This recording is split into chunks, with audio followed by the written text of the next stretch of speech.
Hello, my name's Clive, the creator of Forms. In this video, I'll show you through all the different types of inputs that are available for your template. Firstly, in the header and footer, there's a unique field for the page number. When setting the page number, you can set the font, size, colour and alignment. So if we want it in the middle of the page, we make the column width the width of the page and we give it a centre alignment. If we want it to the right or the left, we can select these two. With the page number, we can also include the number of pages, but we have an option to include whether we want the first page to be in that total. The next unique field is if we have a dynamic table. We give the table a name.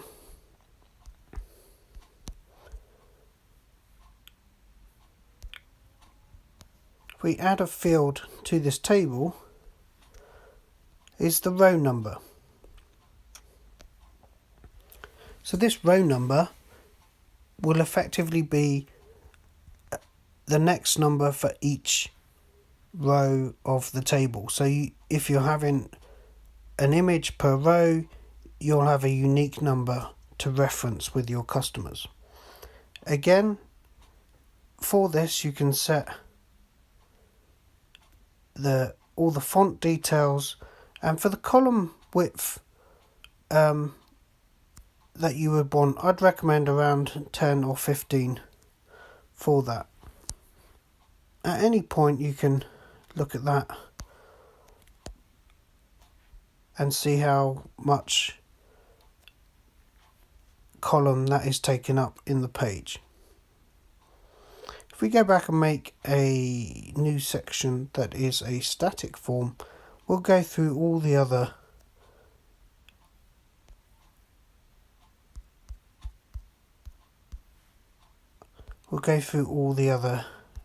inputs that we have.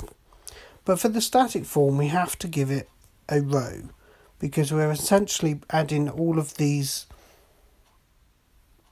fields to a row. So if we look at how many columns we're going to have for this row, we've got a lot to choose from. A single line input, which will be a quick input on the same page that you're creating. A multi-line input, when you go to add this during the form, it opens up to a new page, so you've got a dedicated large screen to add the text. You can add an image. Here we have uneditable text. You'd use this for text like your terms and conditions. So when creating a new form, you don't want the person creating the form to change this text. This is static text within the form. The same with the uneditable image. This can be like your logo or a demonstration image that you want in your report. Time and date. Some fields you might want to be equal to others, e.g. if you put in a name. So if you need that name in several sections, you don't want to be writing that more than once. A fixed selection is a list of words that you would want the input to give quick input and make sure that it's always consistent. Radial checkpoints are very similar to fixed selection. However, all the options are shown to the person on the report, so you will see on radial points one of those being selected, whereas on checkpoints you'll see multiples being selected, and then of course the signature. If we go through these individually, So the single line input, we first of all give it a title, so maybe this is my name, and we decide whether we want to display this on the report or not. If you do, my name will be put in front of any text that is entered by the user. You then have the option of it being mandatory. If it is mandatory, then errors will be raised when you try to view or send the report. Do we want it bold, font size, colour and alignment? And then as we're building the static section, what percentage of the page do we want this column in the row to take up? With single line input, we have a number of types. So we can have all capitals, sentences, an email address. So the keyboard's ready for email address input, phone number input or number input, just to make it quicker for the user. If we want pre-filled text within this, we can add this here. So sometimes you might find you're always writing ref before, so I'd normally say call the field ref, but if you need to, that will be at the start. Copy to value is when you copy the report and only want to have the copied values, or if you're having a dynamic report, every time you make a new row, the last value that was entered will be copied to the new row or new report. This is good for addresses of companies that you work with and you're making a new daily worksheet but don't want to keep putting in the same address.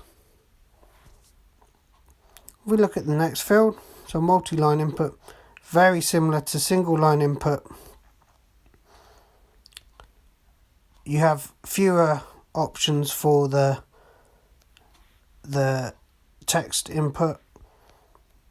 You still have an option to put some default text, which will be there when you start a new form. I'm going to delete this field. An image, so options again, mandatory. If we want to save it to camera roll, this is just in case anything happens. Your image as well, although being in with the report, will be available in your camera roll. Here we've got the column width, as you can see it's next to the first column we started, but you've also got the height limit. So this helps you limit the amount of pictures that you want per page. So I would recommend playing with this to find your optimum amount. Then we have the image resolution. Depending on the size of the image that you're capturing, you may want a low resolution, but if you're only having a few images and you want high detail, then maybe the full or high. Again, I suggest experimenting to find what really matches your needs along with the file size of the PDF document. We also have the copy to value here if you ever copy the report or the dynamic table. I'm going to delete this field.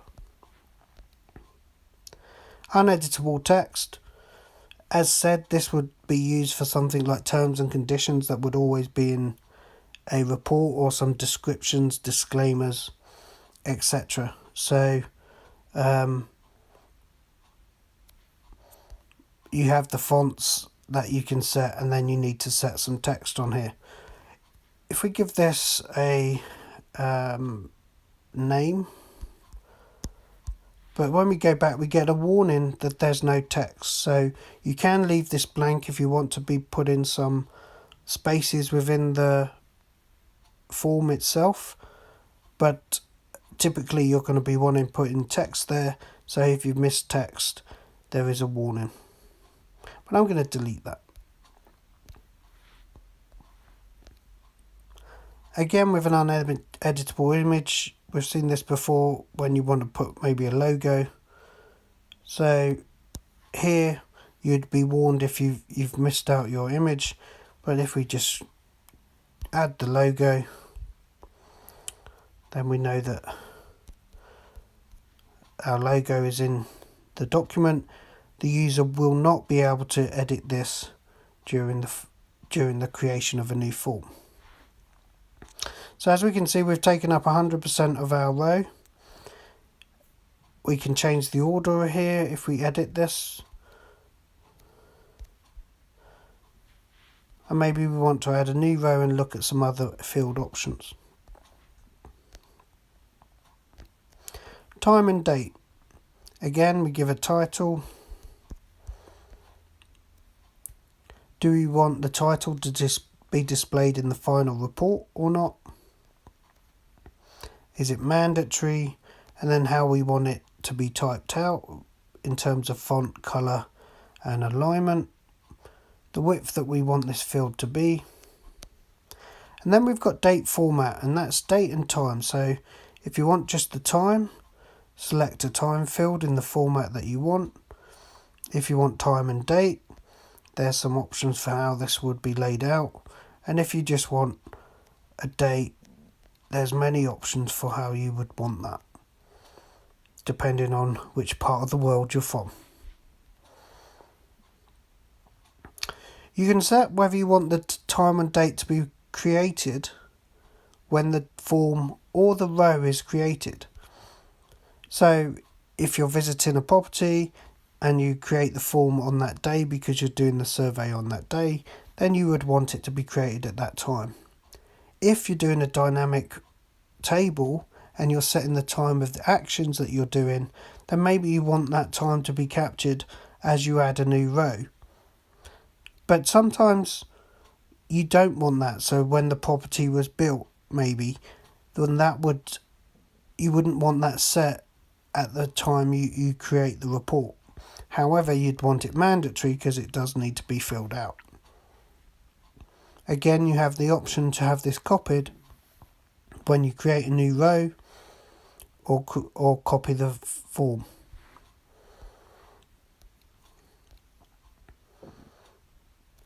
Equal to another field. So we have a couple of fields in our static table. So first of all, we have to choose which section we're copying the field from, and then what we are copying. So maybe we're copying the time. We can display the field title in this and then set the text that we want and how big we want the row. So we go back. Let's add another row. We can see our tables building up. So now we're on to a fixed selection.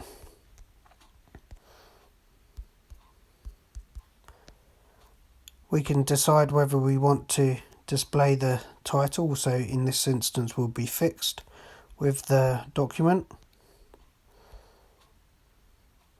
And then we look at the options that we want. So maybe we want to have whether the condition is good, bad or poor, good, average or poor. So one option's good, and if someone selects good, what font do we want? So maybe we want this in green and bold because they've chosen good and we want it to really highlight out. There is an option here that if they do choose good as well, that maybe we would want to put different text, and this could be a sentence or anything longer. Let's put some exclamation marks. So sometimes you might want this the good is displayed to the user for input, but the text that will be in the document is excellent. If you don't select any text here, then it will use the title, but this is the font and the colour that would be used. So then maybe we need to add average.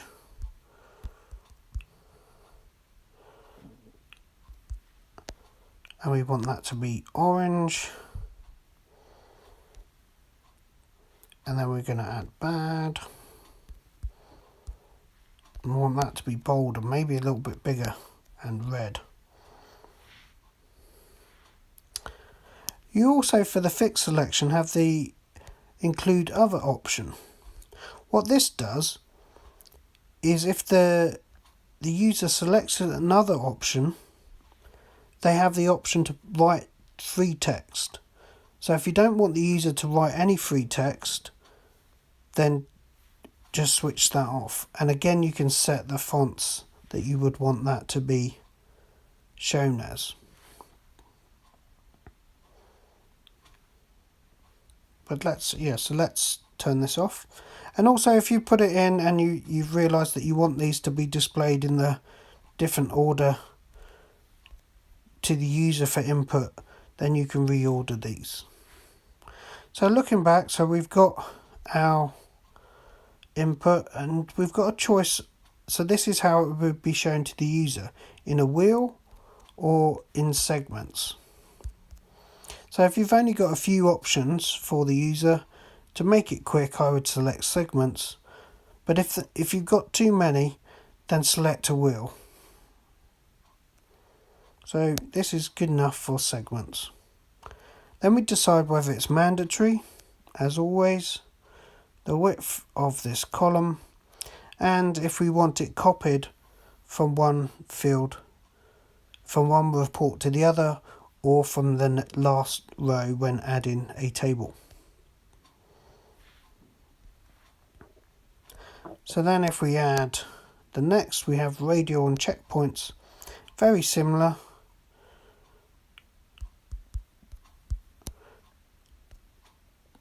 We have the option to include the radial into the report, and then we can add the text we want. So maybe again we want good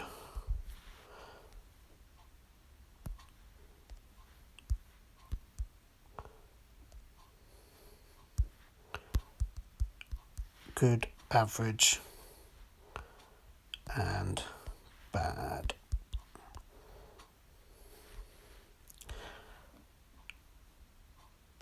But the text in this option, we don't get the chance to change the fonts or the colours.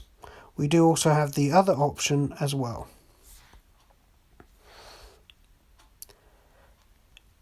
Here we have the option for single selection or multiple selection.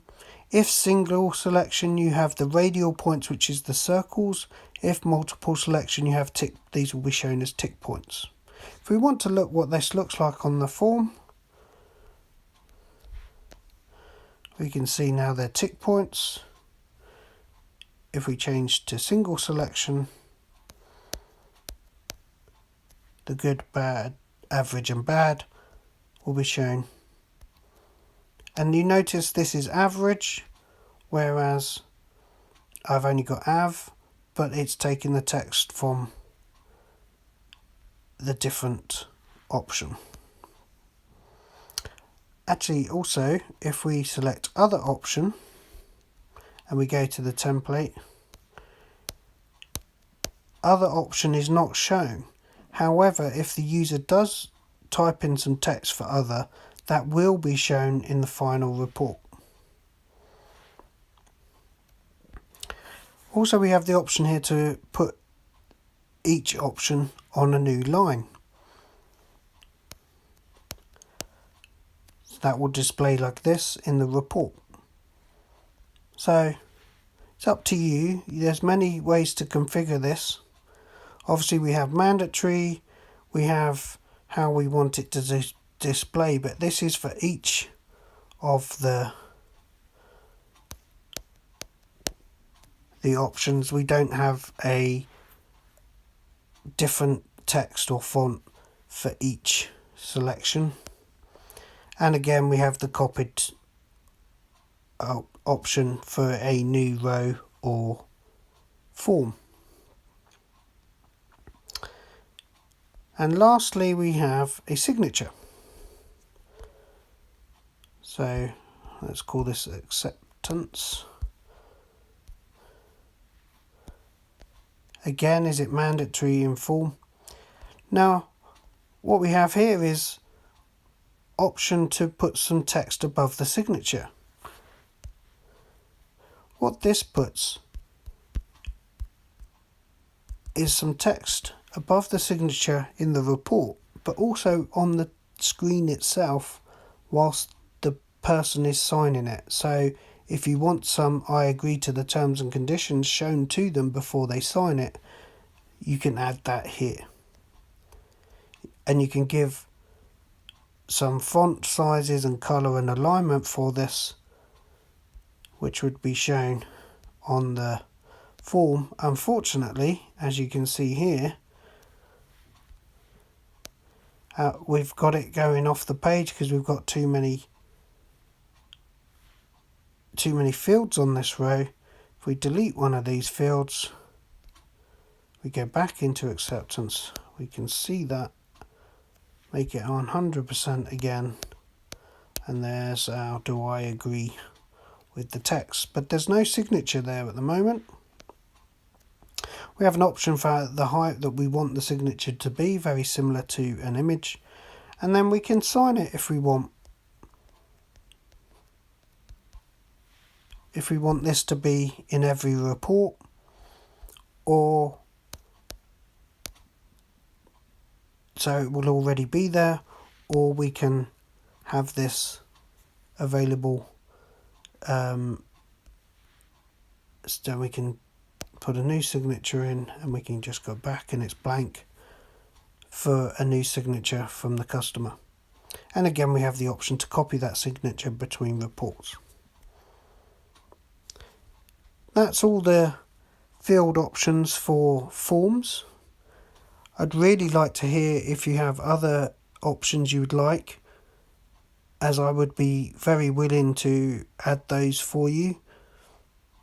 If you have any comments, any problems, would like help creating a template, please do contact me at clive@wcapps.com. I look forward to hearing from you. Thank you.